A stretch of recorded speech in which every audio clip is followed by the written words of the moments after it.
Step 2. Implement the Kalman filter in Python. Here I started in an empty folder, Kalman. You can see that it contains also an empty folder Python. And this is because I'm going to later have Python and C++ code. So I want to separate them already. And before doing anything, I want to set up a virtualenv. So I'm going to give it Python 3.6 because that's what I want to use. And I will create it in venv. All right. Now I'm going to activate the virtual environment. I'm going to install NumPy, of course. That's the best. And maybe pytest, we will need it later. And also matplotlib, because we may need to plot. And oh, I like IPython. All right. So now this should work. Okay. Yoo-hoo! Okay, so I know that. And also here I should have NumPy. Fine, okay. So my virtual environment is set up. Now I can start coding. So I'm gonna use Visual Studio Code for this. And I'm gonna create a main.py file to get started. I'm gonna start with NumPy because I think it's gonna be essential. Now, there are many ways to get started. I'm gonna start thinking of what a Kalman filter class should contain.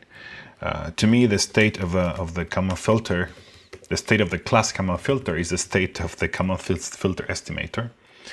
And for that, I'm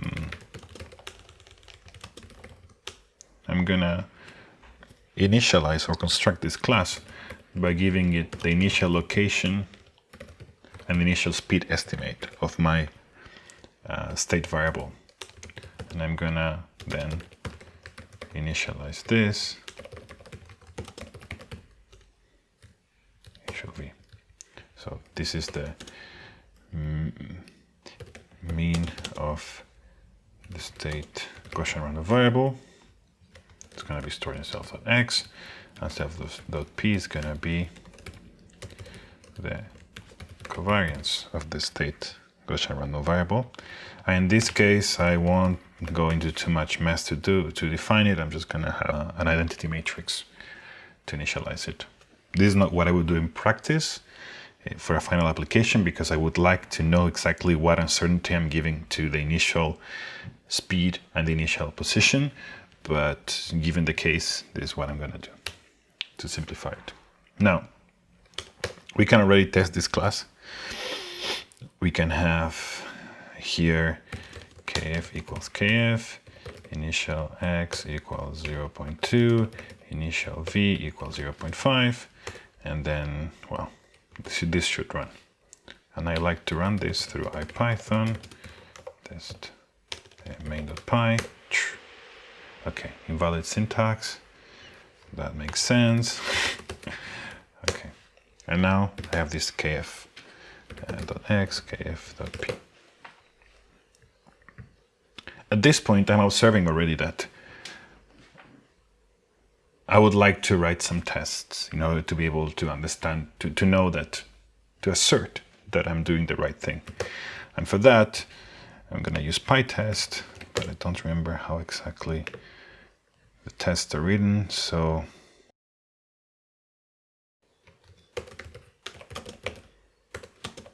yeah, from unittest import test case, I think.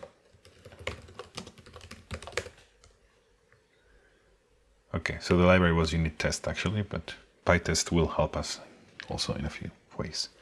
So then we can have a test class like this. So instead of writing my code like this to test what's going on, I'm gonna have here test kf. Gonna do it like that. And then I'm gonna test can construct with x and v, and I'm going to say kf equals kf, initial x equals x initial, v equals v. I'm going to put x equals 0.2, v equals whatever, and then self-assert almost equal.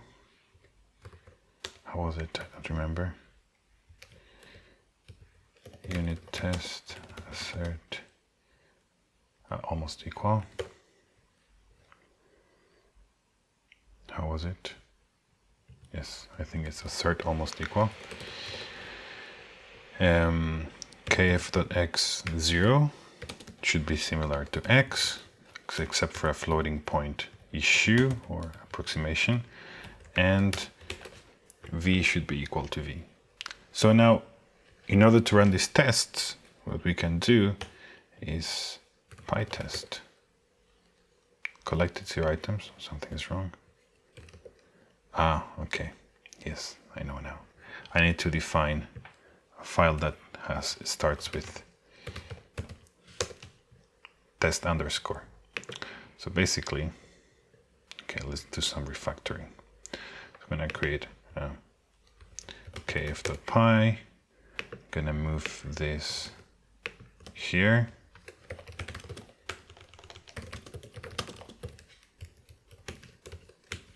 It has to have it in a separate file, and main actually won't contain anything for now. So all I did to be moved, and here the test kf will actually import from kf import, no, from kf import kf. And now we have access to this Kalman filter, and when I execute pytest, it's gonna look for these files that start with test, and it's gonna be able to run this test. So let's see. Right. Okay.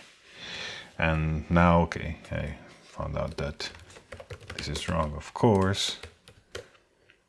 Okay. That's also true because it's x1. All right. So test is passing, which means that at least x and v are being propagated properly. Now, so far what we did is useless because we cannot get much out of this. We may want to start by having property def position self return self.x0 velocity. Of course, this is the mean. It's not the whole story. It's the mean of the Gaussian random variable, but fine. And we can do this thing, which is easier. And to test it, we run the test again.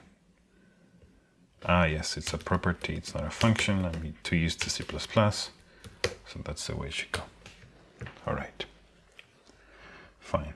One thing that I typically do when I have Python classes is to use type annotations, because otherwise it's not clear what the hell is going on. And this will return a float, and this will return a float. And if everything is okay, it should compile. Fine. And you can see that it's much easier to see, okay, initial x is not a matrix, it's a float, initial v is a float as well, nothing else, and it simplifies reading the code afterwards. All right. So much for nothing, because this class is still pretty useless. Let's start changing a few things or improving this class. So we said that one of the things we need to do is to do the time evolution of this Gaussian random variable as time passes from one step to the other. And for that, we're gonna write this predict method. And for predict, we need to know the delta t, because we need to know how much time passed between the last step and the current step. And I think nothing else. And it will return nothing because it's basically going to modify the state according to the prediction over time. From the previous equations, we had that the new x equals f multiplied by the old x, and the new p equals f p f transposed plus g transposed times, okay, let's simplify it here, times a. So actually maybe we want to, okay, we will need a. So what I would do is to add here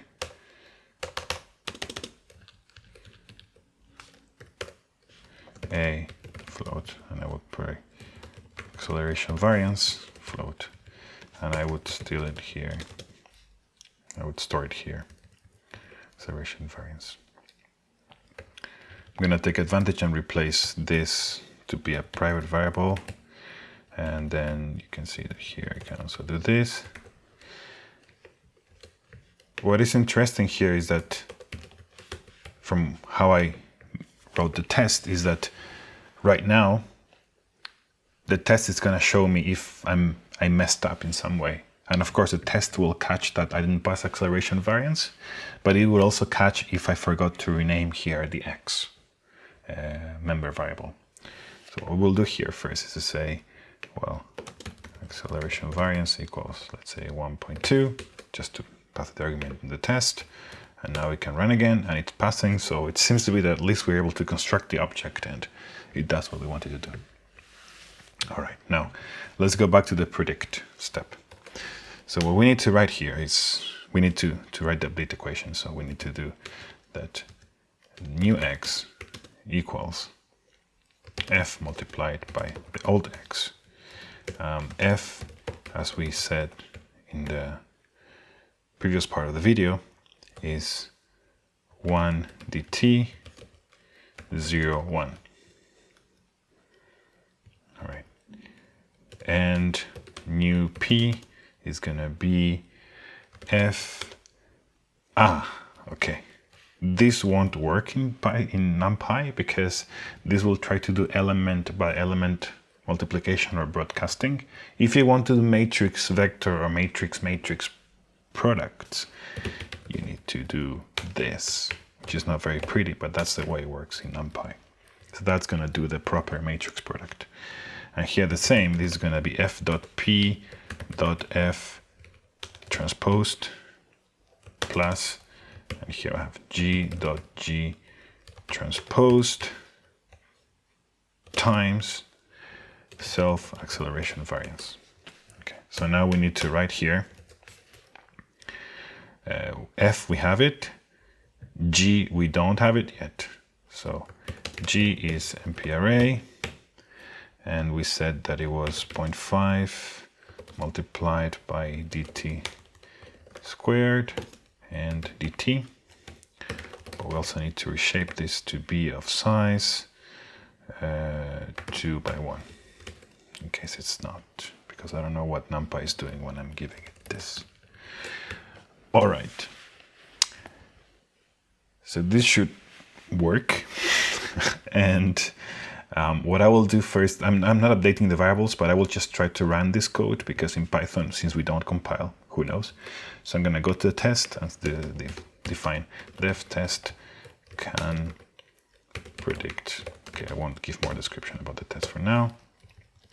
I'm going to create the same Kalman filter, and I'm going to call Kalman filter predict dt whatever, just so that it runs it basically. All right, there you have it.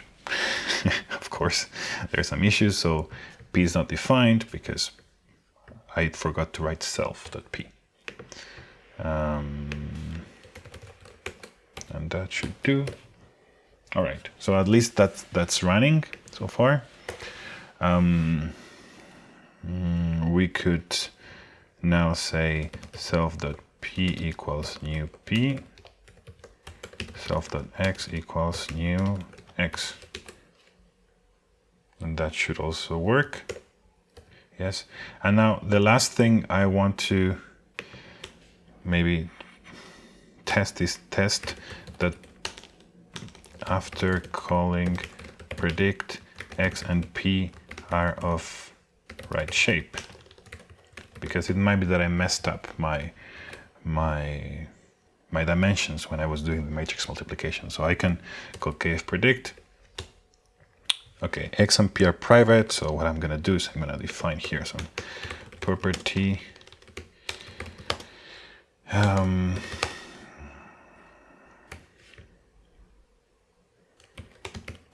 just I don't know how to call this, but then that might make sense. Return self.p, so I can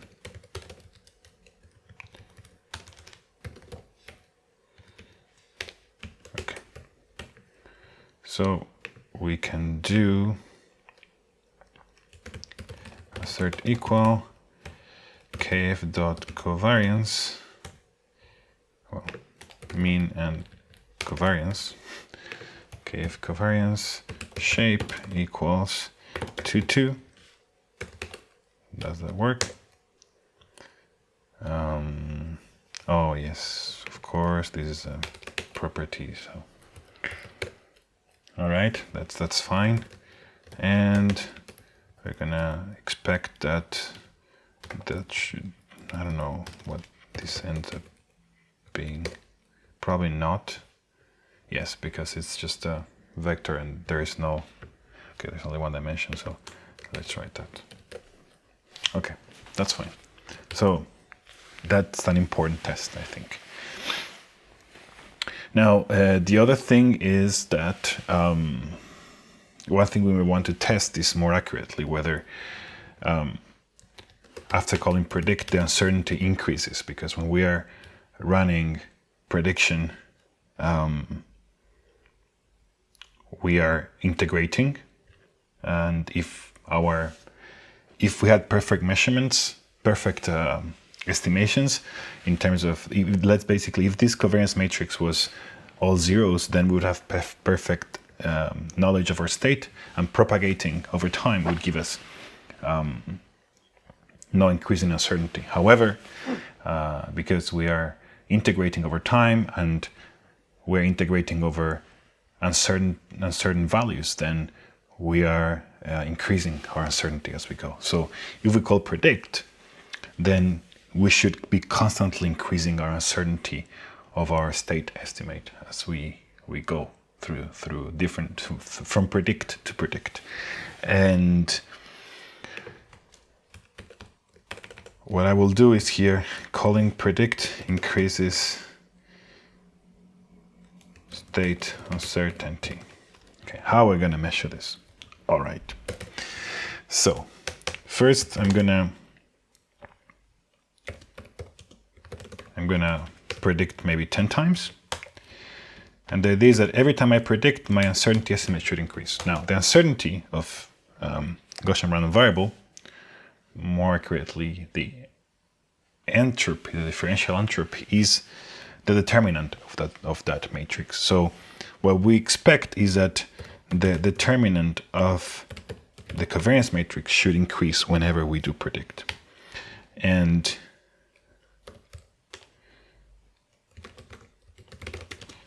what we're going to do is this. Okay, so we measure the determinant before and after, and we have assert is greater determinant after determinant before. That should be true. And I never did this before. I'm going to try that now. Okay, I forgot to import NumPy.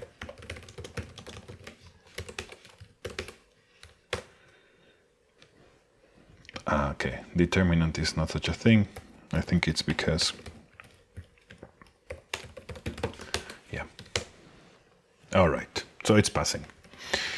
If you want to print the determinant, you can do so. So I could here do print did before, did after. You will see that now it won't print anything because pytest is taking std out and eating it, swallowing it. But if we do -s, then pytest will show us the std out. And there, that's what you see. So you can see that this is how before, after, and you can see that uncertainty is increasing. And it's going to become, well, it's basically unbounded until we have a measurement that can limit our uncertainty. Okay, so I would say that that's so far success. If I were to implement this in reality, I would also, well, in a real product, then I would also make sure that given the parameters of the Kalman filter and the initial state, the output, the covariance and mean estimation match what I expect. And that means that there is a numerical test where I compare that the state is this before and this after, and the same with the covariance matrix. But here I will skip it for simplicity. Okay, so far we have this test case that is showing us that, basic things are working. What I'm gonna do now is to test that after calling. Basically, I want to plot what's going on because that's gonna give me a better understanding whether I'm doing the right thing or not. So what I'm gonna do here is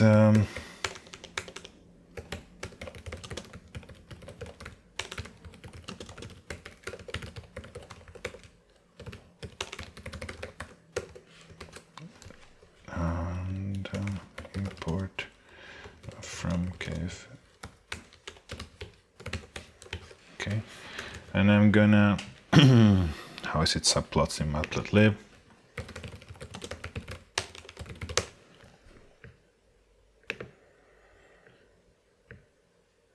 Actually, I think I remember. So rows, columns, yeah, 2 on 1. Okay. So what I'll do is I'll first start with a Kalman filter. Let's say that initial x is 0.0, initial v is okay. It's moving in the positive x direction, and acceleration variance is well, it doesn't really matter at this point. Let's put 0.1. All right. So now we're gonna step. We're gonna delta t is, let's say, 0.1 seconds. I'm gonna put it uppercase because it's a constant. Num steps 1,000, let's say, and now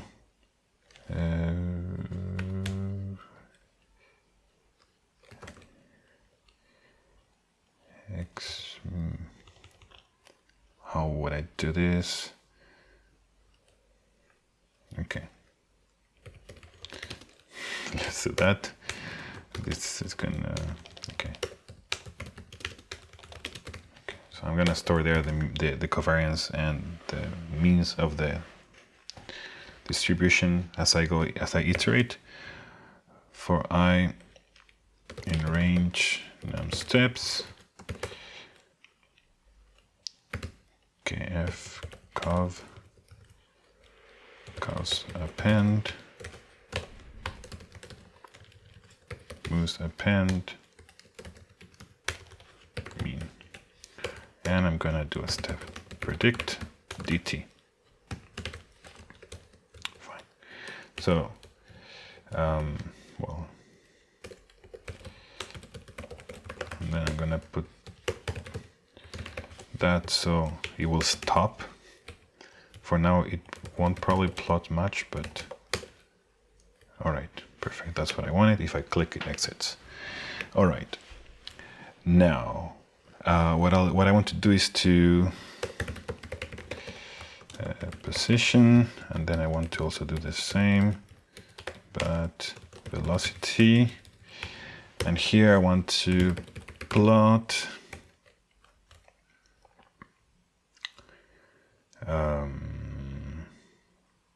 well, let's just plot the steps and moose the cow for mu in moose and red, for example. Okay, so that's the position, and you can see that it makes sense. It's increasing as you integrate the speed that initially is 1. It's increasing constantly, and there is no variation in it. No variation. Let's say it's a line because the speed is constant. We are not measuring anything, and we're not changing the speed. Now we may also want, therefore, to plot the velocity, and it should be constant. Fine, it's 1. And now what I would like to do is to plot also the uncertainty, and we should see that uncertainty is increasing because we're for the position we're increasing we are integrating the speed to get the position, and the speed is noisy, so therefore the uncertainty of the position should increase as well. And for that, we're going to do the following. So we want to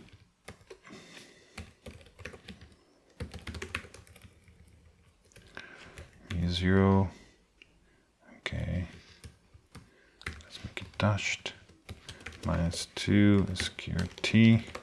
We need to compute the standard deviation of curves 0, 0. No, this is not okay. Okay, this is more for curves in zip. Okay, I think something like that. Right. Okay, so there we can see it right. Okay. I want to plot both bounds, so plus and minus. Okay, there you can see dashed is the 95%, I think. That's 2 sigma, plus minus 2 sigma confidence interval of the position, and you can see that you start knowing it very well, and then it starts to, well, increase in an unbounded way. And now we can do the same for let's use the magic of replacement. We can use the same for the velocity. Okay, and you can see that also here, well, I wonder if you were expecting that it would stay or increase. In this case, it's increasing, and it is increasing because of this acceleration variance.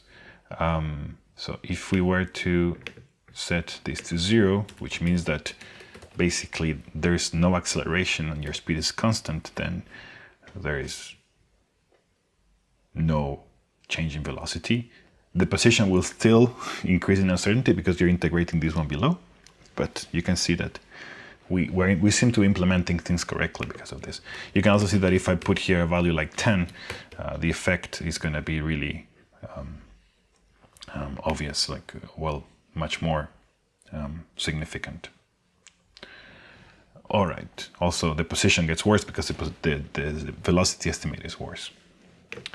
All right. So that's what I wanted to see, and I'm happy to see that it's working. Well, what you can see from here is that even if you know the initial speed, if you don't have any measurements, your position estimates get more uncertain, and, well, you end up not knowing what's going on or where you are. Okay, now that brings us to the measurement update. So we're going to go back to the Kalman Filter class, def measurement, or it's called update self measurement value, and this is going to be a float, and measurement variance, and it's going to be a float. We need both. And now remember that for this, we have to implement the following equations. We have y equals z minus hx, s equals hph transposed plus r,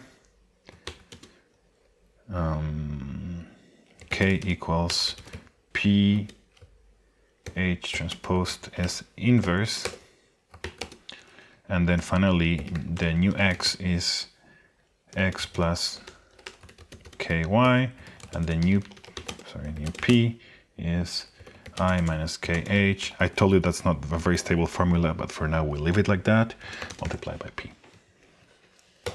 All right, now this should be straightforward.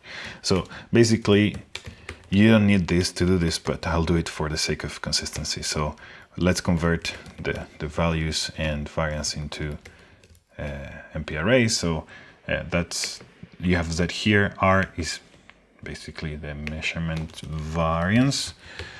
Then we can compute Y, which is Z minus H dot self X. We can compute S, that is H dot self dot P dot H transposed plus R. K equals P dot H transposed dot NP lin alg inverse of S. Might be better to have a pseudo inverse there. For now, let's leave it as the inverse. And finally, we can update. So new X equals X plus K dot Y. New P equals NPI2 minus K dot H dot self P. Okay, and now we do that the new P equals P and the new X equals new X. All right, so I don't know, I probably made a mistake there. Let's see, so let's go to the test. Def test can call going update does not crash. So we'll do this, and then now we should be able to call kf update. Measurement value, I don't know, let's see the 0.1, measurement variance, also 0.1. Okay, so if we do pytest, okay, yeah, I forgot to define h, fine. All right, so well, h actually is very easy, as we said, is 1, 0, but we need to reshape it, and this is very important here, 1 by 2, because otherwise the matrix multiplication shapes won't match. And NP, yes, you're right. That's why it's good to have this test. Okay, now it's passing. That should be working. Well, there is one thing for sure that we can test, is that if we call, after calling update,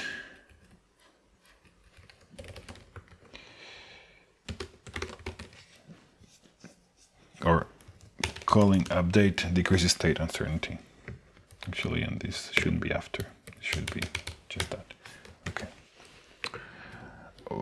So for the same reason, or for an analogous reason of why calling predict increases uncertainty, calling update, if we have very little uncertainty in our measurements, should decrease the uncertainty of our estimates, because, well, basically that's how the Kalman filter works. Update allows us to bound the uncertainty of our state. So I'm just going to put a very small measurement variance, and self-assert less, no, smaller. How is it greater? I say less, yes. That after, that before. Yay! Okay. This is definitely not a complete test suite, but it does something to make sure that some basics are in place. Now, what we will do is back to our example.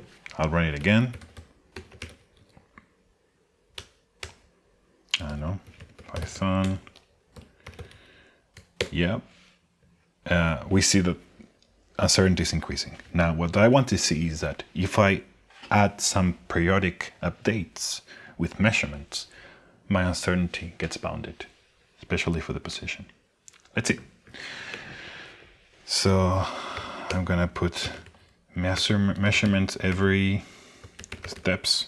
So I'm gonna have a measurement every, let's say, 20 steps.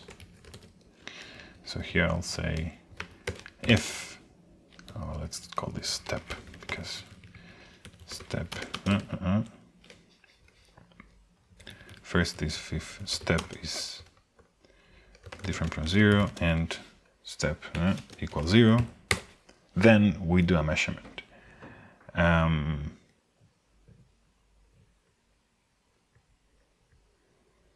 Okay, now the problem is which measurement to make. We're gonna have to generate a value that is the real position, and measure variance, I'm gonna give it, okay. So the thing is, because I want to simulate updates, we need to have an idea of what's the real value of x. So far, I haven't simulated any process that I can have as a ground truth. So what I'll do is I'm gonna say fine.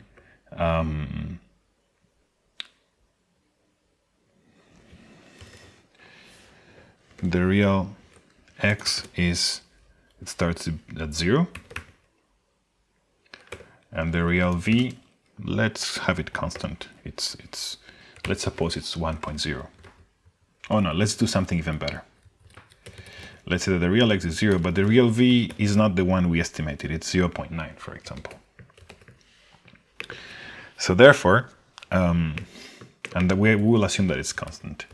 So now what we can do is we can say, fine, at each step, the real x is going to be real x plus dt real v, and that's the one that is perfect. We know perfectly what it is. And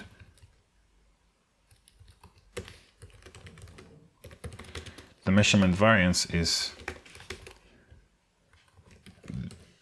this is going to simulate the noise in our measurement.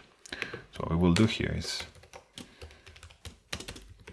real x plus mp random ran n multiplied by, okay, so what I'm doing here is, instead of telling the Kalman filter the real x, that is the one that has no noise at all, I'm going to tell it, no, okay, you have a noisy version. I'm going to add some noise, and I'm going to tell it what's the noise that I added. So then the task of the Kalman filter is to use that noisy measurement to refine the state, estimate. And here you can see already how awesome it is. Okay, so I think this is going too much. Yeah, well, okay. Well, look here. Let me make it bigger. So here we start at 0, and our estimate for a certainty estimate for the speed is very high, and then as we start measuring more and more and more, it starts to converge, and you can see that it starts to converge around 0.85, 0. You know, there's some noise, so it won't be perfect, but you can see that the 0.9 is a pretty good estimate. Oh wait, it timed out. You can see here it's 0.90. Yeah, it's really around there. And here you can also see that the position estimate is pretty bounded. This G input is bothering me now. Let's remove that. No, but it won't work. Okay, I'll do something.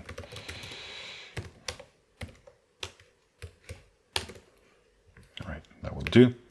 So you can see that if we zoom in further here, how when there's a measurement update, 20 steps, the uncertainty gets bounded, then it starts to increase because we are propagating through time and there's no measurement. And when there's a measurement, it gets bounded again, and like that it continues. And at some point, it achieves a sort of stable state, because it's this periodic behavior starts to be more consistent.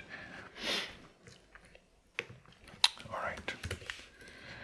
Now, one thing that is interesting here is that because we allow the speed to change, I can say, oh, actually the real v is 0.5. And we can run that and see what, oh wait, there, and see what it shows. So you can see how the initial speed estimate was 1. there was a big uncertainty, and then eventually it's converging to 0.5. And the location estimate also is pretty accurate. Actually, there's something that I'm not plotting here that is very important. Let's plot the real x in blue, for example, because we are, and the real v's in blue, which is the speed and the location at each step to compare what the filter is estimating with what the real value is. So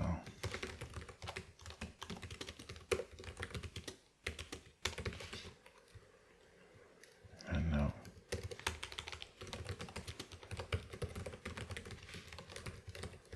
oops. Okay, I think that should do. Okay. Yeah. So you can see that the red and the blue are not very far from each other. Let me do this in an interactive way so we can zoom in a bit. Yeah. So you see that, of course, the perfect one is, the estimation is going to be a bit far from the perfect, but it's well within the bounds of uncertainty that we have, also for the speed. One thing even more interesting to see is suppose that, okay, this is an experiment that I like to do sometimes, which is to say, okay, if step is, I don't know, greater than 500, I will decrease the step, the speed slowly to 0. So I'm going to multiply it for small value, smaller by 0.9, so it's going to decrease until it gets to 0. And if our Kalman filter was a constant speed model, then it wouldn't be able to track that because we're changing the speed. But because our model is a noisy acceleration model, then it will be able to track it up to a certain degree. We'll see. Yeah, you see. Yeah, so here you can see that it's pretty awesome because here it stopped completely. There was a reduction in the speed to 0, and it's keeping a constant position and a 0 speed. And you can see how here it took it some time to adapt to the to reduce the speed because, well, it needs enough measurements given the acceleration variance that we gave it. It needs to have a few measurements to say, yeah, okay, I trust you that the speed decreased and it's not just noise in your estimate of the position, in your measurements of the position. I think that's enough, probably a lot to absorb in terms of the Kalman filter. One last thing I want to do is I want to clean up a bit the code.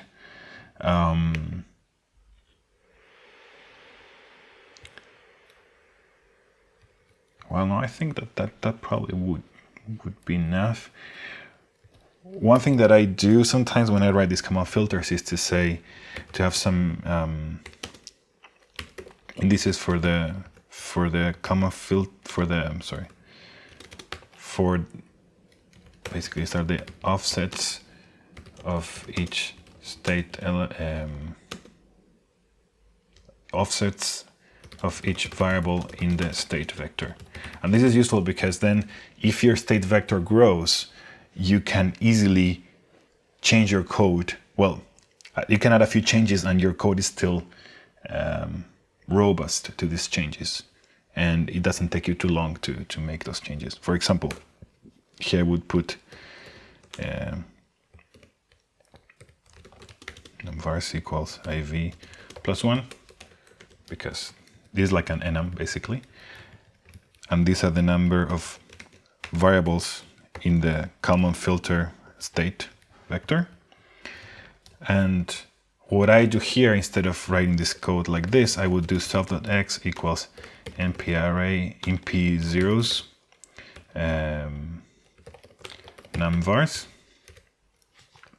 self.x ix equals initial x.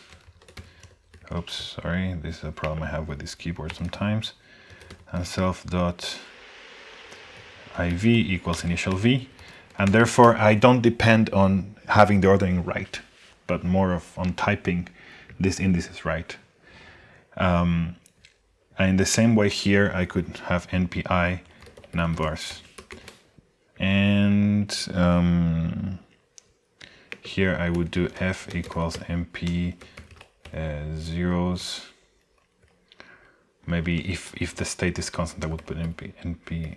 Okay, I will do this, and then do f 0,1 equals dt. No, not even that. I would do f ix iv to say the multiplicative factor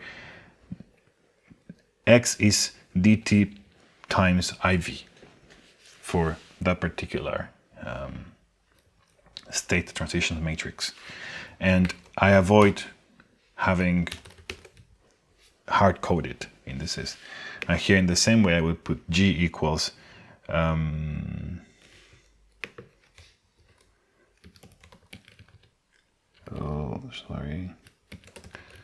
equals np zeros, like that, and then do g ix equals that, and g iv equals dt.